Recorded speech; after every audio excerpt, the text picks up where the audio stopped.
আমার বাবা এখনো অটোরিকশা চালায়। আমার মা এখনো মানুষের বাসায় কাজ করে। আমি এই অফিসে কাজ করি অল্প সামান্য বেতনে। তো আমার কথা হইলো যাই হয়ে যাক, আল্লাহর ৩০ দিন আমার একটা ব্লগ আপলোড করতেই হইবে। প্রত্যেকদিন আমি কাজ করতে চাই। আমি আস্তে, আস্তে উন্নতি করতে চাই।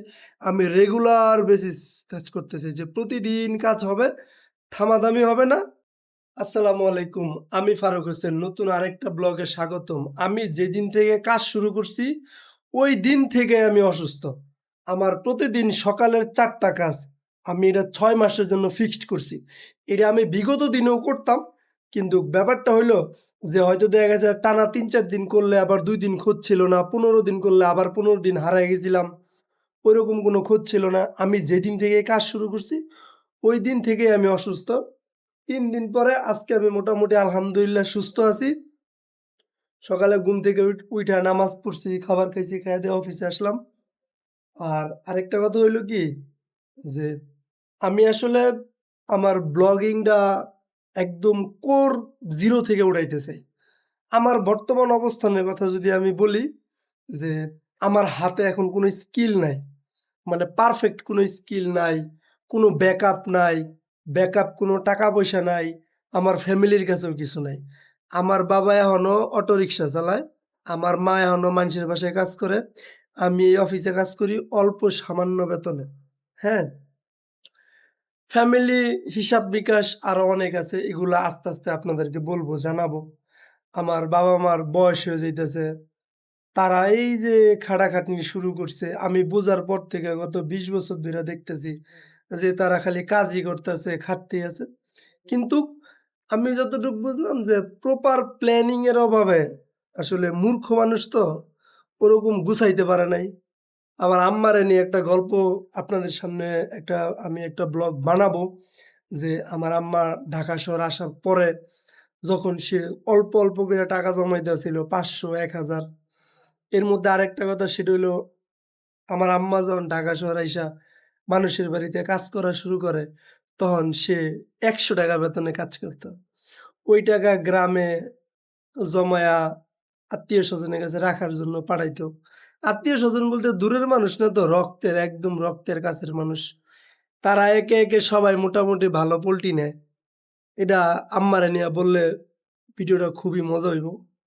মানে খুবই ভাল লাগবো, আপনারা খুবই মজা পাবেন। এখন কথা হইলো আমি অফিসে আছি। আর আমি আগামীকালকে থেকে আল্লাহ বাঁচাইলে আমি আমার যে ৬ মাসের প্ল্যানিং, ওই ৬ মাসের প্ল্যানিং অনুযায়ী আমি প্রতিনিয়ত কাজ করবো। আমার ৬ মাসের প্ল্যানিং এর মধ্যে হইলো যে আমি এটা আবার মনে করায় দিতেছি যে আমার মার্কেটিংটা ১ম থাকবে। তারপরে আমার প্রতিদিন সকালে একটাই রুটিন। এটা আমি সবসময় মেইনটেইন করি। কিন্তু ক্যামেরার সামনে বলা হয় না, ওরকম দেখানো হয় না। আমি ঐরকম মেইনটেইন করতে পারি না। সেটা হইলো আমি সকালে ঘুম থেকে উইঠা ১০ মিনিট মেডিটেশন, ৩০ মিনিট বই পড়ি, ৩০ মিনিট ইংলিশ শেখা শুরু করছি মাত্র আমি। আর হইলো আমি যেহেতু মেটা মার্কেটিং এবং সার্ভার সাইড ট্র্যাকিং নিয়া অলরেডি কোর্স করছি, আপনারা জানেন যে আমার কোর্সের প্রায় ৳৬০,০০০ খরচ, ১ বছর শ্রম দিলাম। আর মার্কেটিং যখন শুরু করছিলাম, এই বইগুলো আমি আপনাদেরকে দেখাইছি। আবার দেখাই। এই যে এই বইগুলো আমি সব কিনছিলাম। ঠিক আছে? তো আমার প্রতিদিন সকালের এটা রুটিন। আর আমার আরেকটা ইচ্ছা আছে। ইচ্ছার কথা বলতে হয় না। আর এটা করলে আপনারা জানবেন সবাই। বাংলাদেশে এখন পর্যন্ত কেউ 75 হার্ট চ্যালেঞ্জ নেয় নাই। আমার নেওয়ার ইচ্ছা আছে আল্লাহ বাঁচাইলে কুরবানি ঈদের পরে। ওইটা আমার অনেক বড় একটা ইচ্ছা, আশা, স্বপ্ন। আর আমার আসলে কি এখন ব্যাপারটা হইলো আমার ফ্যামিলির অবস্থা খারাপ বলাই যায়। কারণ আব্বা-আম্মা অনেকদিন ধরেই শ্রম দিতাছে, অনেক কাজকর্ম করতাছে।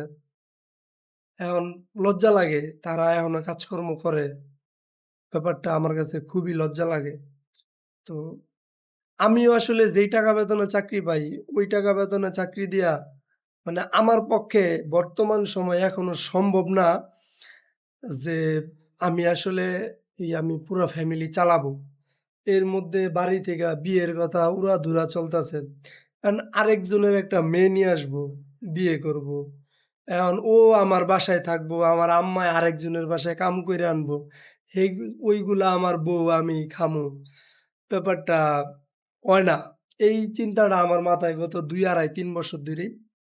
কিন্তু আমি বুঝার পরে এমন জায়গায় শ্রম দিছি, যেখানে আমার সবকিছুই লস। ওই চ্যাপ্টারটা আমি বলতেই চাই না। কিন্তু আমার প্রত্যেকটা মুহূর্ত মনে পড়ে। ঠিক আছে? ওইটা আলাদা একটা ব্যাপার। আমি কোনো এক সময় একটা ব্লগ আনবো। যখন আমি এই এলাকা এইখান থেকে চলে যাবো, তখন আমি একটা ব্লগ বানাবো আমি ওই বিস্তারিত সবকিছু সম্পর্কে। যে আমার জীবনে এই ক্লাস 4 থেকে এখন পর্যন্ত মানে আমার সময়গুলা কিভাবে আমি লস করলাম, কামলার মতো খাটলাম।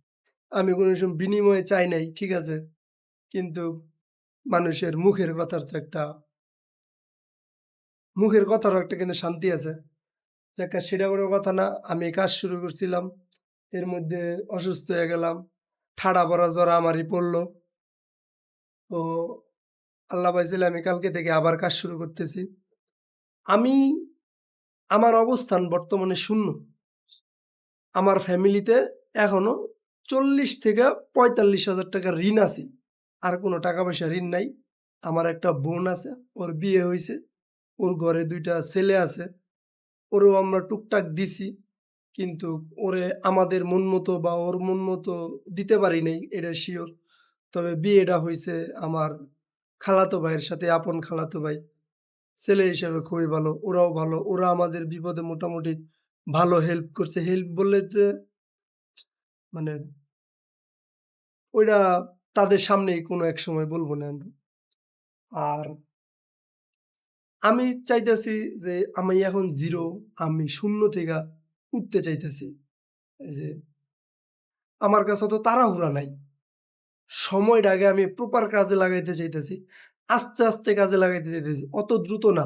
মানে খামচা মাইরা ধইরা তাড়াহুড়া করে এরকম না। আমি ডে বাই ডে কাজ করতে চাই। প্রত্যেকদিন আমি কাজ করতে চাই। আমি আস্তে, আস্তে উন্নতি করতে চাই। আমি রেগুলার বেসিস কাজ করতে চাই যে প্রতিদিন কাজ হবে, থামাথামি হবে না। আমি একটা প্ল্যান বানাইছি ৬ মাসের জন্য। আমি আমার নিয়ত যে একদম ফোকাসের সাথে ৬ মাস ওই প্ল্যানিংটা আমি মেইনটেইন করমু। ৬ মাস আমি কিভাবে চলমু, কি করমু, কি করতেছি, এগুলা সবকিছুই আপনারা দেখতে পাবেন। আমার জার্নিটা আমি আপনাদের সাথে শেয়ার করব। কারণ আমরা আসলে ওই মধ্যবিত্তও না, নিম্ন মধ্যবিত্তও না, আর বড়লোকের তো প্রশ্নই আসে না। খাস বাংলায় বলতে গেলে গরিব। ঠিক আছে? আর আমি যে মার্কেটিং শিখছিলাম রাসেল একাউসার, সে আমারে বলছিল যে, "ফারুক ভাই আপনার প্রোনাউনের সমস্যা আছে। মানে কথা বলতে সমস্যা আছে।" পরে আমি বলছিলাম যে, "সমস্যা এটা ঠিক আছে বস, সমস্যা থাকবই। সমস্যা আছে, সমাধান হইতে বেশি সময় লাগবে না। এখন আমার কথা বলতে সমস্যা হয়, প্রোনাউনের সমস্যা হয়, উচ্চারণের সমস্যা। বলতে, বলতে সমাধান হয়ে যাবে, কোনো সমস্যা নাই তো।" পরে কয়, "দেখেন যা ভালো হয়।" ঠিক আছে বস। তার সাথে লাস্ট আমার এই দেখা, এই কথা-টথা টুকটাক ভালোই কথা হইছিল। এখন কথা হইলো আমি সকালবেলা ঘুম থেকে উঠে মেলা কিছু কইরা নামাজ-টামাজ পইড়া অফিসে আইলাম। তো আমার কথা হইলো যাই হয়ে যাক, আল্লাহর ৩০ দিন আমার একটা ব্লগ আপলোড করতেই হইবে। এই কারণে আমার আজকের এই ভিডিওটা, আমি আজকে থেকে সুস্থ। আমি কালকে থেকে ভিডিও আপলোড করব ইনশাআল্লাহ। সবাই ভালো থাকবেন, নিজের যত্ন নিবেন। আল্লাহ হাফেজ।